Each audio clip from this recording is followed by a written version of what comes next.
सन 2002 पटना की एक रात लालू की बेटी रोहिणी अचानक की शादी। बिहार की सबसे भव्य, सबसे प्रतिष्ठित शादियों में से एक। चारों ओर रोशनी, रौनक, राजकीय ठाट और सत्ता का चमकता हुआ चेहरा। लेकिन इसी चमक के पीछे छुपी थी एक काली रात, सत्ता के डर और प्रभाव। कहा जाता है कि वीआईपी मेहमानों के नाम पर पटना के कई शोरूमों से करीब 50 बिल्कुल नई निकली कारें बिना पीछे उठा ली गई। शोरूम के मालिक डरते रहे, बोलते रहे कि हमने कारें स्वेच्छा से दी, पर अंदर अंदर जानते थे वजह सिर्फ एक थी, सत्ता।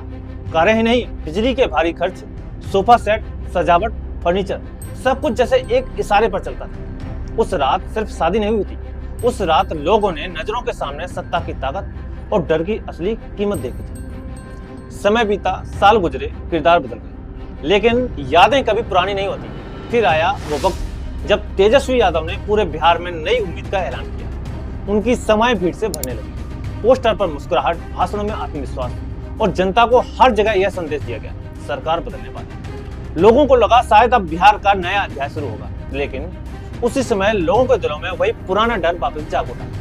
कई लोग खुश फुसार कर कहने लगे, अगर आरजेडी फिर लौटी तो क्या वही पुरानी रातें वापस आएंगी? वही दबाव, वही भय, और इसी डर ने वोटों का पूरा प्रवाह बदल दिया। चुनाव वाले दिन भावनाएं उफान पर थी और लोगों ने भारी संख्या में वोट दिया, लेकिन इस बार आरजेडी के पक्ष में नहीं, बल्कि आरजेडी के खिलाफ। इसी पुराने डर ने, उसी याद ने तेजस्वी और आरजेडी की करारी हार का गहरा अनकहा कारण बना। आज भी जब रोहिणी की शादी की चर्चा होती है तो लोग सजावट भुला चुके हैं, पर वो डर नहीं।